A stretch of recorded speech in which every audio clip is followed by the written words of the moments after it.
If you could own only one Western hunting rifle for deer, antelope, elk, would the 6.8 Western cartridge be the one you choose? We decided to pair this modern cartridge with the classic old school styling of the Winchester Model 70. Will this combo be the best of the West? Stay tuned to find out.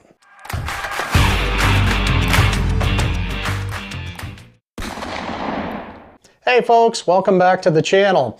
So today on the bench we've got a brand new Winchester Model 70 and it is chambered in this, the 6.8 Western. So the 6.8 Western is one of the newer modern high BC cartridges. This was developed in 2021 by Winchester and Browning Arms. And so this particular cartridge that we're looking to use on this rifle is the box. So this is the 165 grain Nosler AccuBond LR, which stands for long range. So this is a .620 G1 ballistic coefficient bullet. So you can see that's that long stretched out projectile there that lends itself well to bucking the wind and great for long range shooting. So when we look at the 6.8 Western, it's often regarded as one of those great all-around hunting cartridges. So whether you're going after antelope on the plains, mule deer, whitetail deer, or going after a big bull elk in the Rocky Mountains, the 6.8 Western is often considered a great cartridge for any of those applications. So when we look at all-around hunting cartridges, a lot of times we compare, say, the 6.8 Western to another recent modern cartridge, the 6.5 PRC, which we did a video on the 6.5 PRC just a couple years ago. Ballistically, the two cartridges are very comparable as far as their elevation drop and windage at different yardages, but the main different factor between those two cartridges lies right here in the projectile. So this was a 165 grain projectile, whereas the 6.5 PRC, we were looking at a 143 grain projectile there. So we got about 22 more grains of projectile weight there. And then also we have more powder behind it. So we're gonna push that projectile just a little bit faster. All that translates to more impact energy downrange. So the 6.8 Western, it's going to be able to carry around 1,500 foot-pounds of energy all the way out to 700 yards, whereas the 6.5 PRC is going to fall off much faster than that. But all in all, that's what makes this 6.8 Western such a great cartridge for all of those various applications, because you're going to be able to hunt a lot of different game with it at a lot of varying ranges. So the 6.8 Western, one thing on that, those cartridges are not inexpensive. So that box of 20 rounds was around $65. So it's going to be just a little over $3 every time you pull that trigger. Keep that in mind there. So the rifle we chose to go with on the 6.8 Western, we were looking for something with that classic timeless design. And what better than the Winchester Model 70, the rifleman's rifle, right? So it is just an iconic bolt action hunting rifle that we've all seen, we're all familiar with, has come in a variety of different chamberings through those years. This has been around since I think 1936, so it has been tried and true. We've shot the Model 70 and other chamberings as well. Great proven platform for a hunting rifle.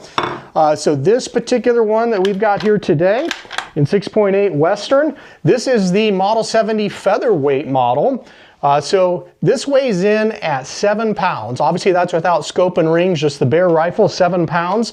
So this thing is extremely light, makes it a great rifle to pack around. You're not gonna, have too much weight on your back or pack there. This does have a 24-inch free-floating barrel. This has a 1-in-8 twist on that free-floating barrel there. Polished blued finish. It's got a satin walnut stock. Just a nice classic timeless design on there. This does have a 3-round capacity on the magazine. It's a hinged floor plate design, which I actually don't mind at all. It's nice if you're going to be carrying the rifle kind of at the midpoint right there. Your hand is not going to get hung up on a magazine or anything like that. It's got that 3-position safety switch that the Model 70s are known for. So you can have it in that mid position, which has the trigger on safety, but you can still operate the bolt and not worry about being off safety there. As far as optics for this rifle, we chose to go with this. This is the Leupold VX3 HD. It's a 4.5 by 14 power scope with a 40mm objective. This is the exact same scope we have on our 6.5 PRC as well. It's just a good quality optic at a mid-range price point there. We've been happy with it on the 6.5 PRC, so we decided to stick with that on this. One of the big advantages of that scope platform is the Leupold CDS system. So it has that custom dial system turret. So what we're going to do is we're going to get some muzzle velocities off of this rifle with that specific cartridge. We'll send that as well as some other data into Leupold. They will send us a custom turret specific for our cartridge and environmental variables. So we will get to work on that. Other things on this rifle, we decided to stick with kind of a classic leather sling. This is a TOURBON leather rifle sling I picked up on Amazon for I think around 60 bucks. All told, this rifle, we're sitting right around the $1,400 price point. We picked up some specials at Cabela's when we bought the rifle, as well as the scope. There was a rebate from Winchester. So we feel we got into this pretty good, right around that $1,400 price point. But looking forward to using this rifle for a variety of different applications for us there. But the next thing we are going to do is we're going to step out on the range, get this scope zeroed in, gather some of that data that we're going to send to Leupold, so stay with us. Okay, we have stepped out here on the range and we're preparing to take our first shots with the new 6.8 Western and get the Leupold VX3 HD scope sighted in and zeroed. So to get started with, we've got a paper target set up downrange at 50 yards, and we are going to do a quick bore sight on the rifle and see how it's hitting on paper. We've got the Garmin Zero set up to do some muzzle velocity captures here. So to get started with, I am going to remove the bolt from the Model 70 here. And now I'm going to just sight through the bore, so I'll get back here behind the butt end of the rifle, and I'm going to just bore sight this until I can see the target and the bullseye clearly down the bore, which I can right now. So now I'm going to look through the scope and see where my reticle is aligned in comparison to the bore sight. And I am really close. I'm just about an inch high on top of the bullseye as it stands right now. So that tells us at least the scope reticle is closely enough adjusted out of the box that we don't have to do any adjustments for the bore sight here. So I am going to put the bolt back in the rifle here.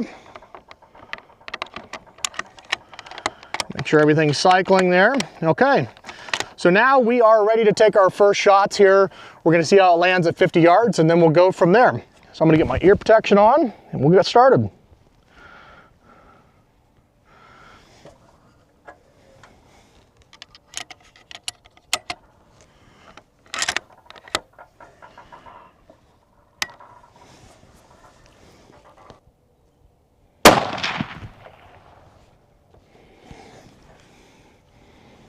Okay, let's go take a look and see how that one landed.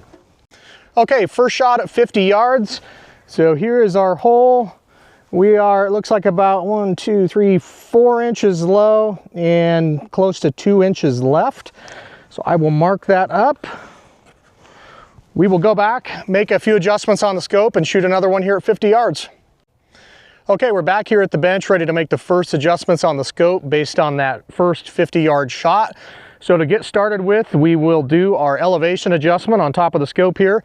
So this is a 1 click equals 1/4 MOA adjustment on the scope, meaning for every click, it will adjust 1/4 inch at 100 yards. But since we are at 50 yards, we actually need 2 clicks for every 1/4 inch. So we estimated we were 4 inches low. So we need to adjust this up 4 inches at 50 yards. And so every inch would be 4 clicks at 100, 8 clicks at 50. So we need to go up essentially 32 clicks at 50 yards, which would be the number 8 on the turret here. So I am going to spin this around and my index point is back here. So there is 8. So we have our elevation adjustment. Now we need to adjust our windage, which is under this cap here, so I will remove that. So we needed to go 2 inches to the right, which would be 8 clicks at 100 yards or 16 at 50. So I'm going to adjust this to the number 4, and it's telling us if we need to go right. We go counterclockwise. The index point on that is right there in front of this finger. So there is 3 and 4. So we should be relatively close at 50 yards now. On that last shot on the Garmin, we clocked 2,946.8 feet per second, which the box advertises 2,970 feet per second as the muzzle velocity on the box. So with that, we will shoot another round here at 50 yards and see where our adjustments ended up there.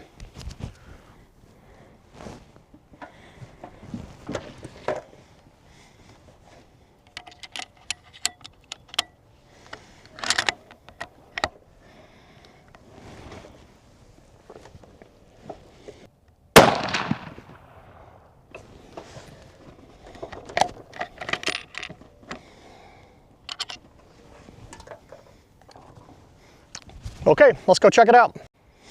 Okay, second shot at 50 yards with the 6.8 Western after making our scope adjustments, and our math was all right there. We ended up right on the bullseye there. So right now the rifle is dead on zeroed at 50 yards. I'm gonna mark that guy. So we feel comfortable with it at 50 yards. Now we're gonna move the target back to 100 yards at the backstop there, and then we'll fire a shot and see where we need to adjust from there. Okay, the second shot clocked a muzzle velocity of 2,946.9 feet per second. So 1/10 of a feet per second faster than the first shot. So very consistent muzzle velocities out of these cartridges thus far. We've got the target moved down to 100 yards. We're ready to take our first shot at 100. So that's what we're gonna do now.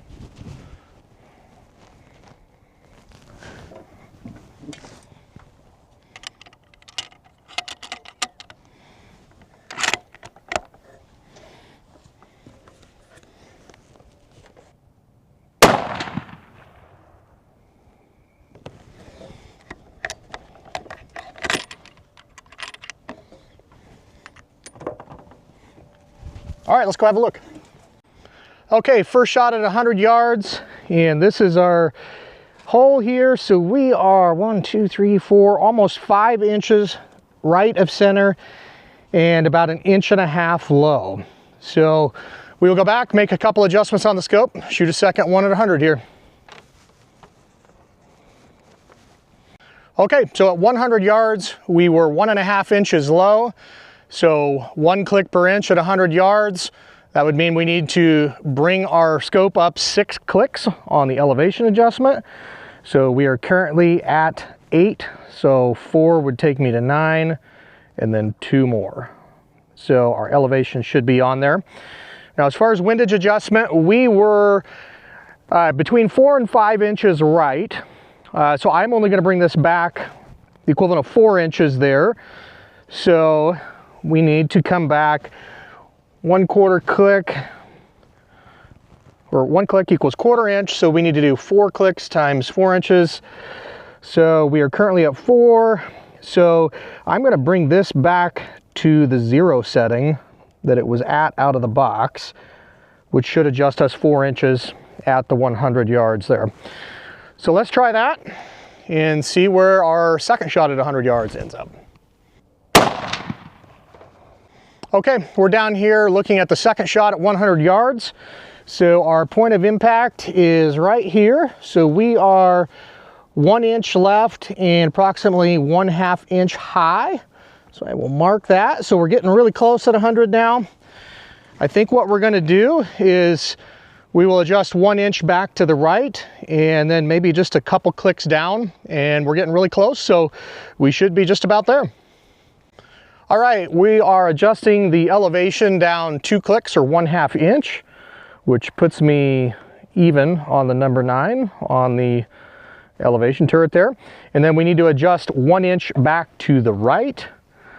So right now it is at the 0 position on the index there. So we'll do 1, 2, 3, 4. That should clear up that 1 inch back to the right. So let's shoot one more here, and hopefully we're real close.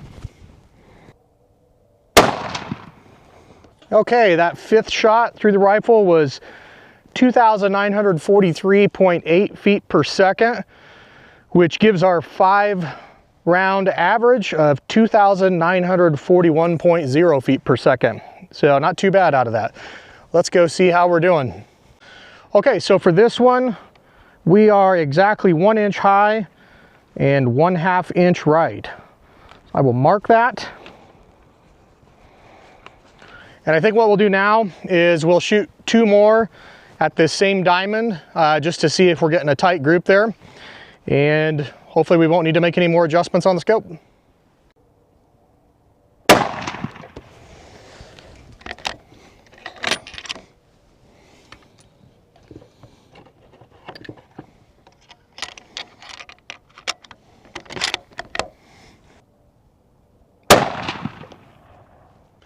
Okay, so we put 2 more shots downrange at 100 yards without making any adjustments on the scope. Here was shot number 2. I mean, that was really close to the dead zero there. And then shot number 3. So that was our 3-shot group, all with the same scope settings. I don't have my caliper with me, but it looks like that is really close to almost dead on 1 MOA. So I think that's all we'll do with the rifle for now. That's all we have for this video. We appreciate you all watching. Thanks.